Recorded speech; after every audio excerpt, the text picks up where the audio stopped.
mari kita panjatkan puji syukur kehadirat Allah Subhanahu wa taala yang telah memberikan nikmat dan kesempatannya sehingga kita bisa berkumpul di ruang Zoom pada kali ini. Nah, pada kesempatan yang ketiga ini saya mau sharing tentang salah satu materi akuntansi forensik yaitu Fraud in Divorce, The Role of Forensic Accountant. Nah, untuk sebelumnya saya juga mau mengucapkan terima kasih nih sama teman-teman dan partisipan semua yang telah memberikan kesempatan kepada saya untuk menjabarkan materi seminar pada hari ini. Baiklah, untuk persingkat waktu, mari kita langsung mulai aja ya. Nah, berikut adalah sedikit tentang profil saya. Pendidikan saya sebelumnya di D3 Akuntansi ITB dan sekarang sedang melanjutkan pendidikan S1-nya di UNS.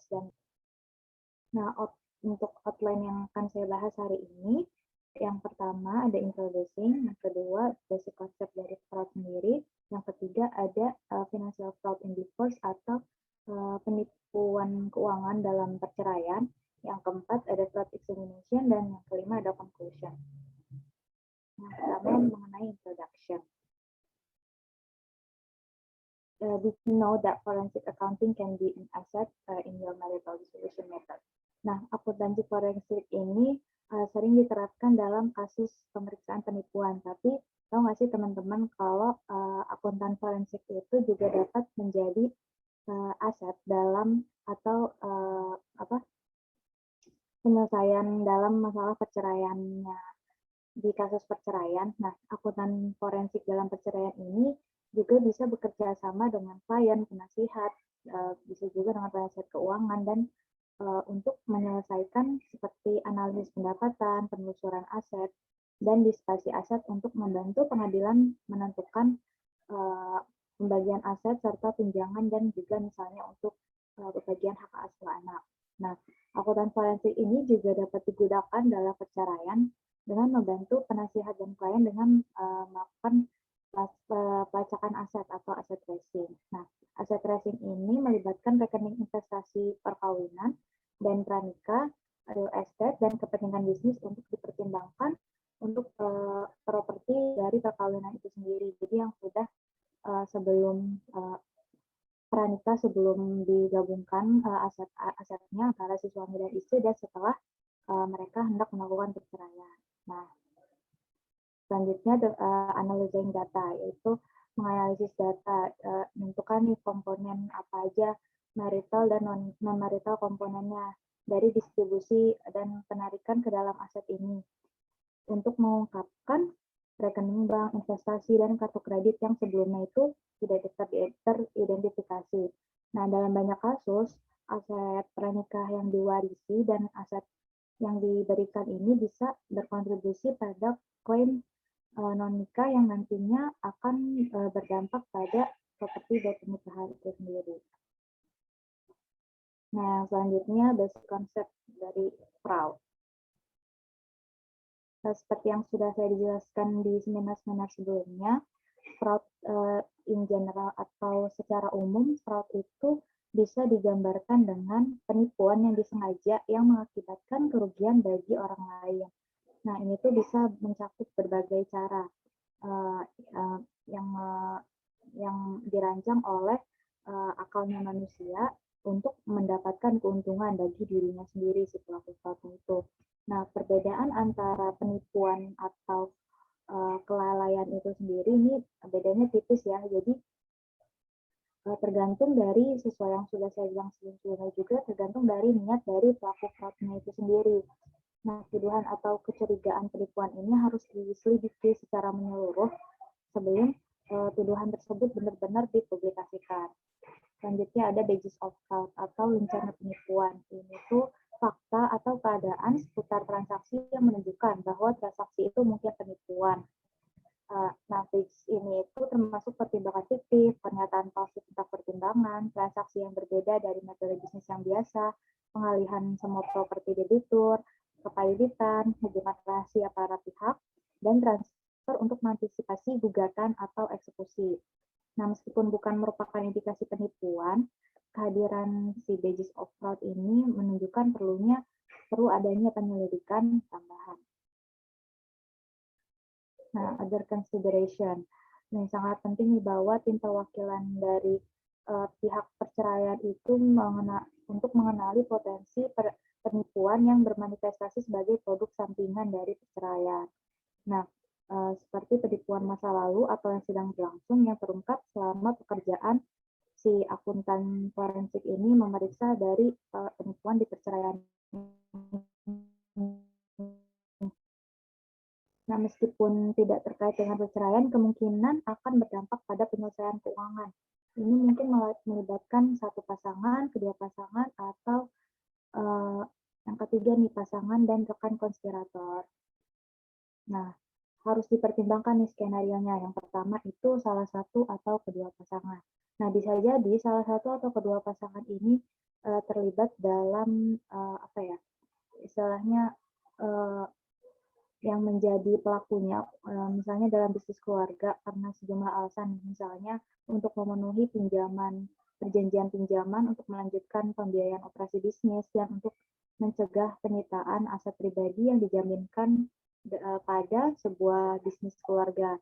Nah, para pihak yang dapat menggelembungkan posisi keuangan atau potensi pendapatan mereka, baik dengan melebih-lebihkan pendapatan atau mengecilkan kewajiban. Jika mereka yakin perlu memenuhi syarat untuk mendapatkan pinjaman yang mereka butuhkan. Kebalikannya nih, mungkin juga benar di mana pendapatan dikecilkan atau biaya pengurangan pajak dibesarkan untuk mengurangi kewajiban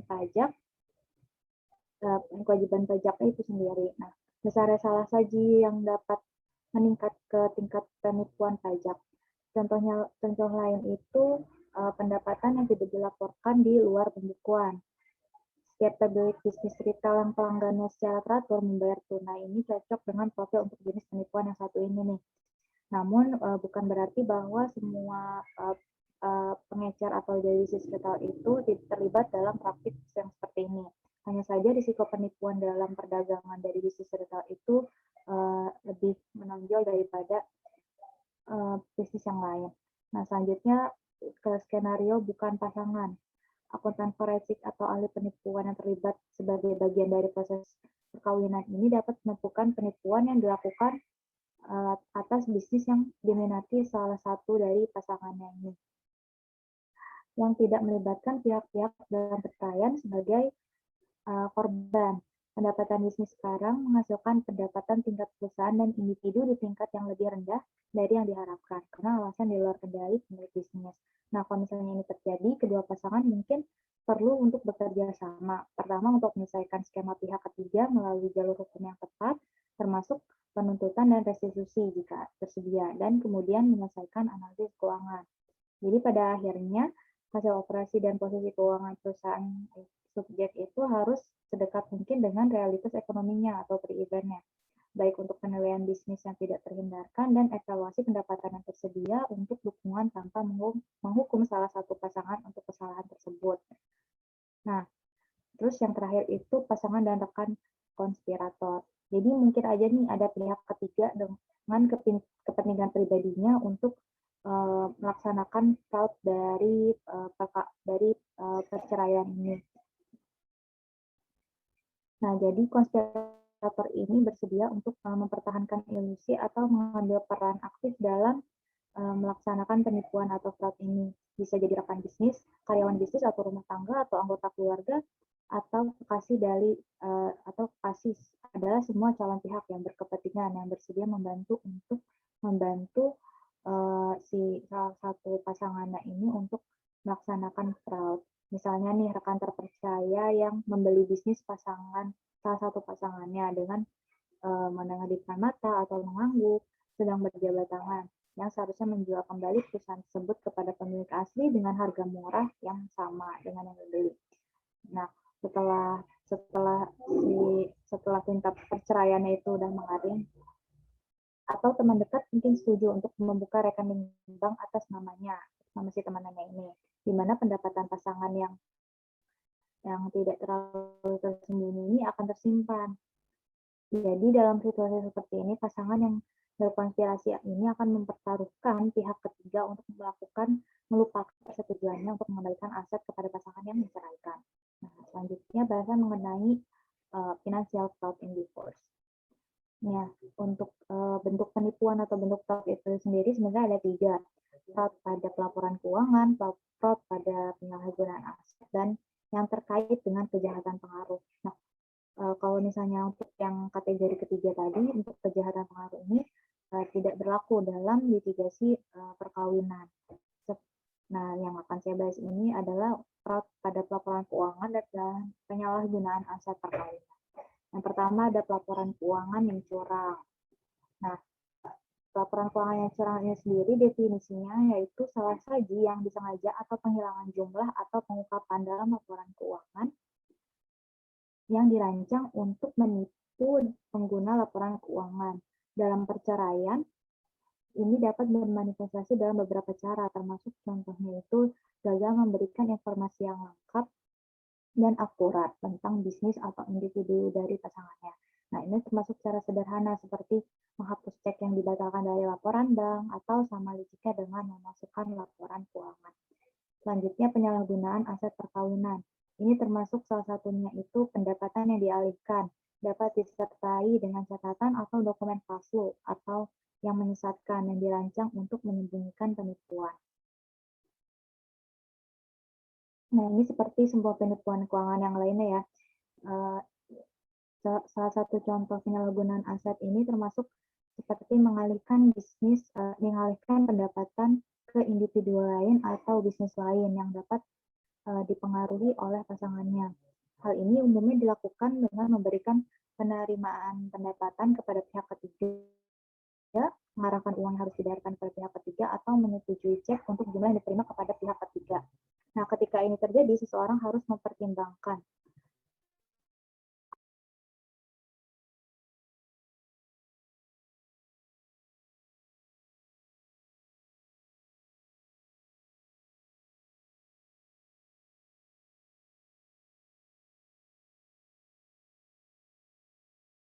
dari fraudnya. Nah, pemeriksaan kecurangan ini hanya boleh dilakukan bila ada alasan yang dapat dipercaya yang dikenal sebagai predikasi untuk menduga bahwa telah terjadi kecurangan. Nah, akuntan forensik di sisi lain dipanggil setelah bukti atau kecurangan penipuan muncul melalui tuduhan, keluhan, atau penemuan. Selanjutnya, conducting the fraud examination. Nah, yang hal pertama yaitu seperti yang saya bilang tadi, prediksasi diperlukan nih sebelum pemeriksaannya itu dapat dimulai. Nah, hal ini tidak dapat ditekankan dengan cukup kuat. Pemeriksaan penipuan atau bahkan penyelidikan forensik tidak boleh dilakukan untuk menghukum pasangan lawan, melainkan untuk mengekstrak informasi untuk membantu pengadilan dalam memastikan fakta yang benar atau yang sesuai, yaitu pendapatan yang tersedia untuk pendukung dan aset bersih yang akan didistribusikan. Nah, profesional keuangan ini harus menyadari bahwa penampilan atau bahkan adanya anomali itu sendiri bukan merupakan indikator dari tindakan duplikasi pasangan. Padahal pelakunya bisa jadi adalah pihak ketiga, atau bisa juga salah satu kedua pasangan itu sendiri. Dan bisa jadi juga malah si kedua pasangannya ini yang jadi korban. Kewajiban untuk menjaga objektivitas ini mengharuskan seorang akuntan forensik ini juga menjadi independen. Yang kedua, developing a profile of the marital unit, atau mengembangkan profil dari unit perkawinannya. Nah, pada awal pemeriksaan, penyelidik keuangan ini harus cari informasi untuk identifikasi sumber pendapatan dan aset dan kewajiban perkawinan seperti yang dilaporkan sebelumnya kepada pihak ketiga untuk tujuan yang terkait dengan perceraian.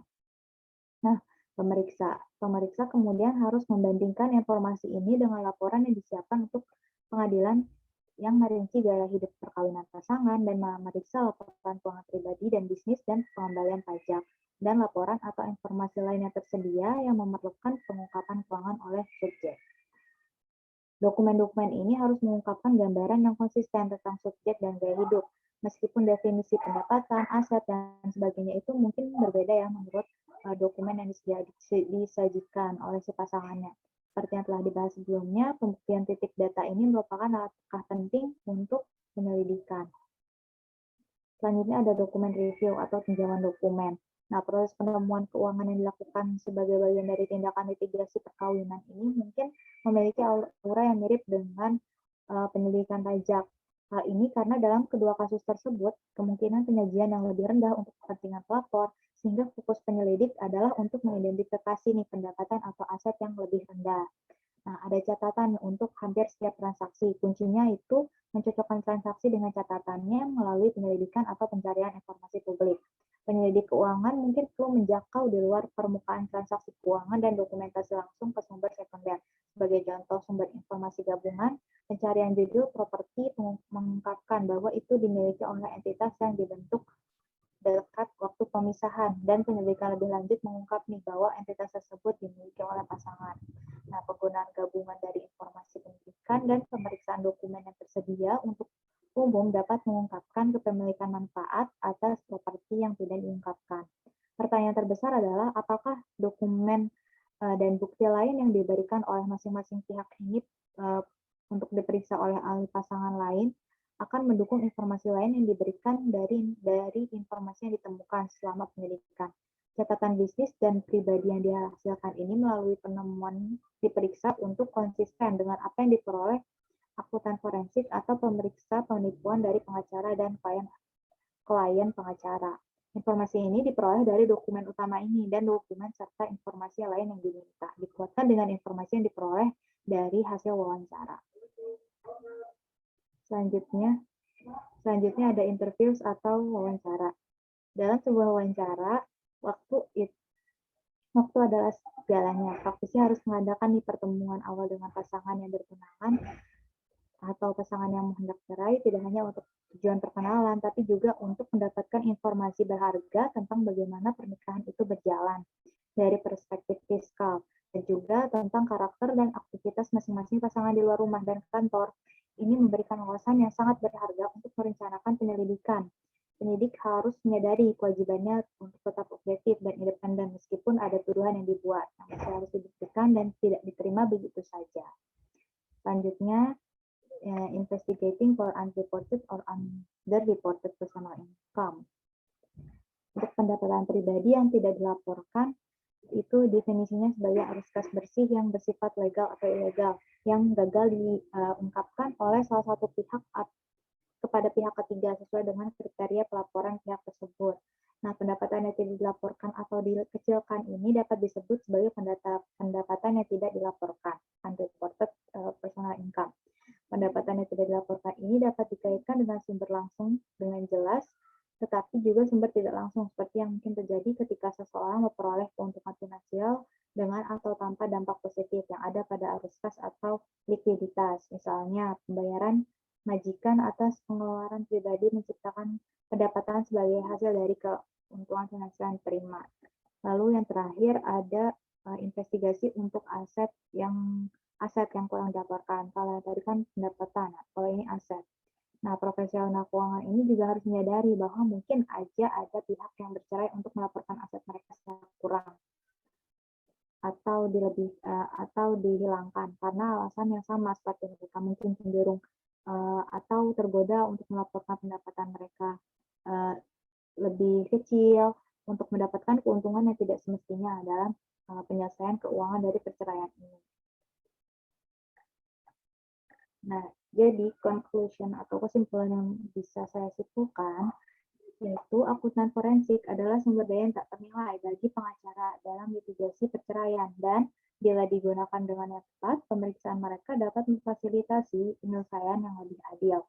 Sementara kebutuhan akan akuntan forensik tergantung pada berbagai keadaan dari setiap kasus, termasuk ukuran harta perkawinan, tingkat pelanggaran perkawinan yang sebenarnya atau yang dirasakan, kebutuhan keuangan dari pasangan tanggungan pasca pembubaran, dan lain-lain. Nah, hadiahnya umumnya akan melebihi uang yang diinvestasikan dalam biaya. Oke, cukup sekian presentasi yang bisa saya sampaikan. Selanjutnya akan saya lanjutkan dengan sesi tanya jawab. Dah.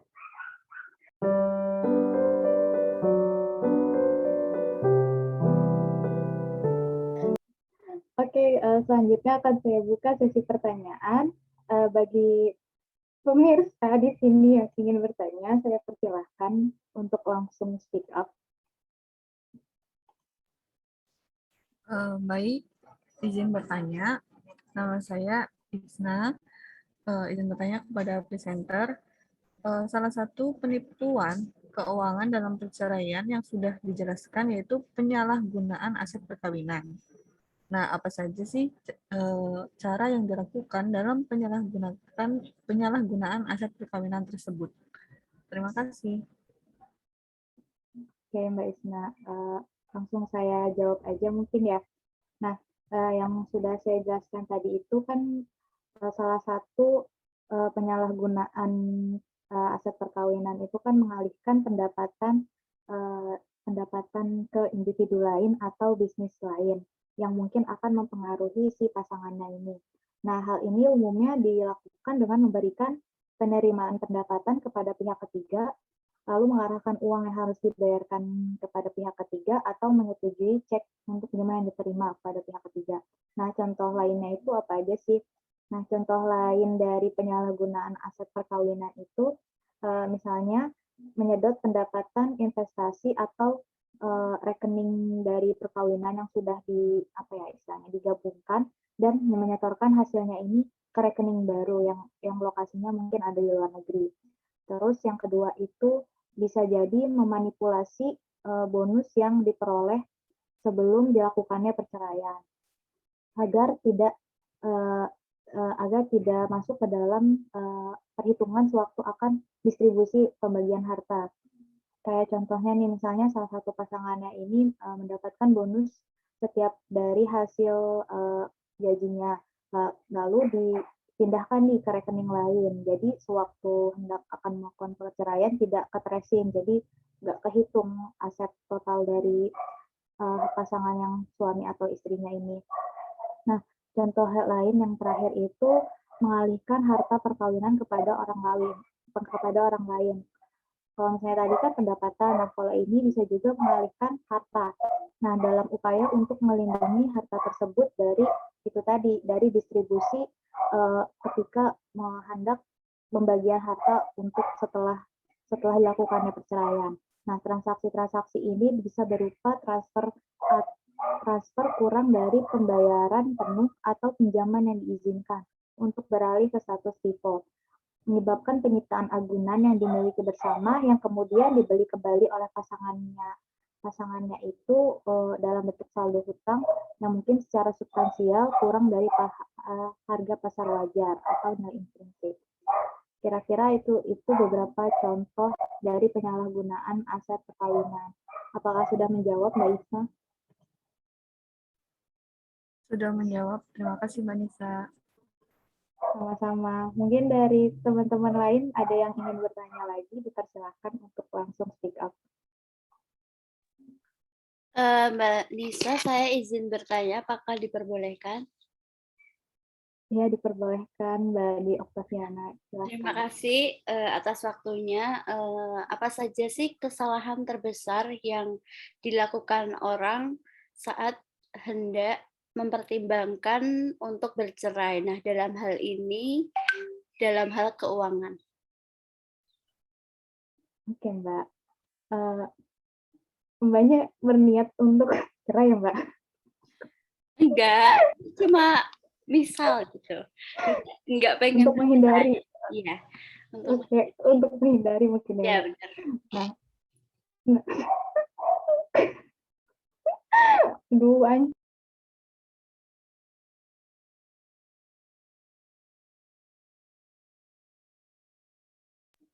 Oke, maaf ya ada suara back sound-nya. Saya lanjutkan ya. Nah, kesalahan terbesar yang mungkin bisa dilakukan pasangan yang hendak bercerai itu mungkin dari awalnya dari kedua pasangan ini tidak mengetahui apapun tentang keuangan, tidak melakukan financial planning saat mereka hendak melakukan pernikahan. Nah, misalnya nih kalau misalnya pasangan dari Mbak Ana ini selalu menangani semua keputusan keuangan dalam rumah tangga, dan dari Mbak Ananya ini nggak punya informasi apa-apa nih tentang pendapatan dan aset dari pasangannya Mbaknya.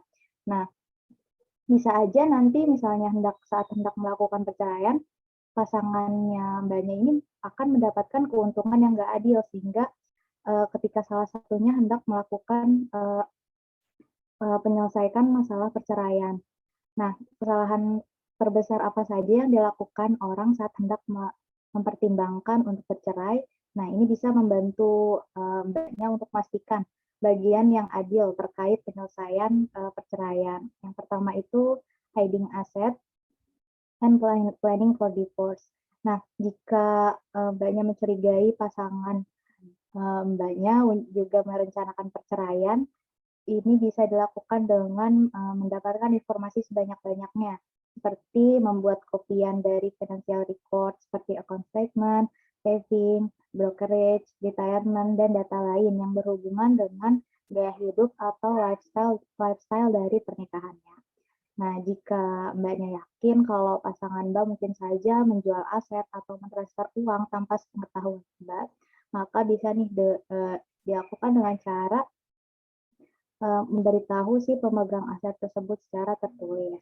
Lalu yang kedua, consider mediation atau mempertimbangkan mediasi. Nah, kalau misalnya pasangannya ini dapat bekerja sama untuk mencapai penyelesaian pada semua masalah dalam perceraian, seperti hak asuh anak, ini bisa dilakukan dengan melakukan mediasi. Jadi, perpisahan yang damai ini akan menghemat pengeluaran uang seperti untuk membayar ahli dalam seperti untuk membayar pengacara dan sebagainya. Lalu yang ketiga, kesalahan yang ketiga itu gagal mengenali bahwa Departemen Pajak itu adalah musuh bersama. Nah, bekerja sama dengan perencana keuangan perceraian atau akuntan pajak ini akan meminimalkan total pajak yang Anda dan pasangan Anda akan bayarkan selama perpisahan dan setelah perceraian. Nah, Anda dapat berbagi uang yang Anda simpan dan jangan lupa juga bahwa kedua pasangan ini bertanggung jawab atas pajak yang dilakukan sebagai hasil audit atas pengembalian bersama. Dan yang terakhir nih, tidak menentukan budget yang akurat.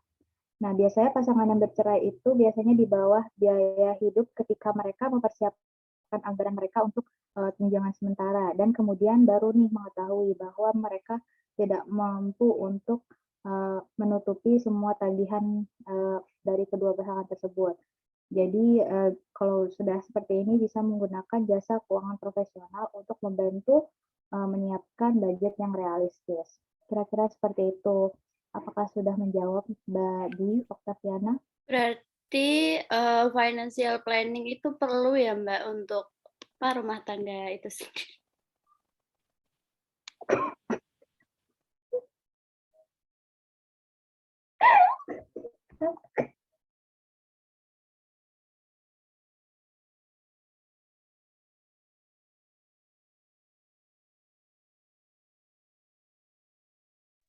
Iya Mbak, penting banget Mbak. Jangan sampai pasangan Mbak yang mengetahui semua keuangannya dan Mbaknya cuma nerima aja jadi gitu, nerima jadi. Apalagi biasanya kan kalau untuk ibu rumah tangga kayak ya udah terima uangnya dari suaminya aja gitu, nggak punya uang sendiri istilahnya. Oke, Berarti mungkin teman berarti lebih baik tuh dikelola bersama gitu ya Pak. Nah, benar sekali, pinter banget nih Mbak Ana ini. Ya. Terima Lanjut, kasih. kalau sama-sama. Lanjut, kalau mungkin ada yang mau bertanya lagi, dipersilakan. Mohon izin bertanya, Mbak. Silahkan, Mbak Fide. Ya, ayah saya Fide Kusuma, izin bertanya terkait dokumen yang seperti apa yang dibutuhkan selama proses penyelidikan litigasi perkawinan itu ya, Mbak. Terima kasih.